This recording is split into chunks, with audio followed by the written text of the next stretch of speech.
ദൈവത്തിൻ്റെ അതിപരിശുദ്ധമായ നാമം വാഴ്ത്തപ്പെടുമാറാകട്ടെ. ഇന്നത്തെ ചിന്തയ്ക്ക് ആധാരമായി യാക്കോബ് അപ്പോസ്തലന്റെ ലേഖനം 4-ാം അധ്യായം 1-ാം വാക്യം വായിക്കുന്നു. നിങ്ങളിൽ ശണ്ഠയും കലഹവും എവിടെ നിന്ന്? നിങ്ങളുടെ അവയവങ്ങളിൽ പോരാടുന്ന ഭോഗേച്ഛകളിൽ നിന്നല്ലയോ? ക്രിസ്തുയേശുവിൽ ഏവർക്കും സ്നേഹവന്ദനം. യാക്കോബ് അപ്പോസ്തലന്റെ ലേഖനം 3-ാം അധ്യായത്തിന്റെ അവസാനം ദൈവികവും ഭൗമികവുമായ ജ്ഞാനങ്ങളെക്കുറിച്ച് യാക്കോബ് അപ്പോസ്തലൻ പ്രസ്താവിച്ചിരിക്കുന്നു.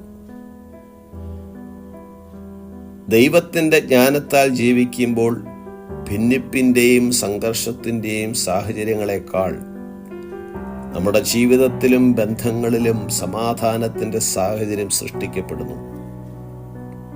വിശ്വാസികൾക്കാണ് യാക്കോബ് അപ്പോസ്തലൻ ഈ ലേഖനം എഴുതുന്നത്. ശണ്ഠയും കലഹവും ഉത്ഭവിക്കുന്നത് ഒരുവന്റെ അവയവങ്ങളിൽ പോരാടുന്ന ഭോഗേച്ഛകളിൽ നിന്നാണ്. പലപ്പോഴും പാപ സ്വഭാവത്താൽ നിയന്ത്രിക്കപ്പെടുന്നതുകൊണ്ട് പരസ്പരം അസൂയപ്പെടുകയും കലഹിക്കുകയും ചെയ്യുന്നു.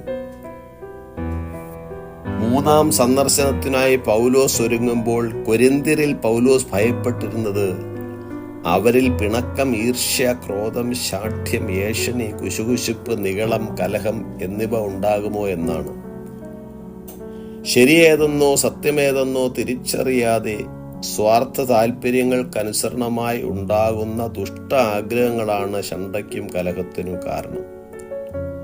ശണ്ഠയിലും കലഹത്തിലും അടിപ്പെടുന്ന വ്യക്തിക്ക് ലഭിച്ച ജ്ഞാനം ഉയരത്തിൽ നിന്നുള്ളതല്ല, ഭൗമികവും പ്രാകൃതവും പൈശാചികവുമായതത്രേ.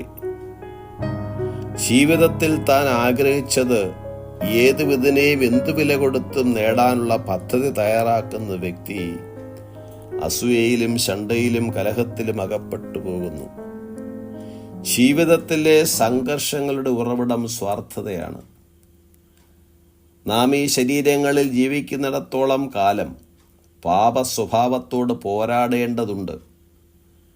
കർത്താവായ യേശുക്രിസ്തുവിന്റെ വരവെങ്കിൽ നമ്മുടെ പുതിയ പുനരുത്ഥാന ശരീരങ്ങൾ ലഭിക്കുന്നത് വരെ നാം പൂർണ്ണമായും സ്വതന്ത്രരല്ല.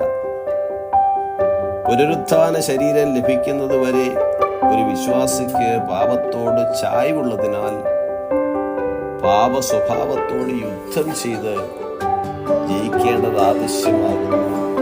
ഈ വചനങ്ങളാൽ ദൈവം നമ്മേവരെയും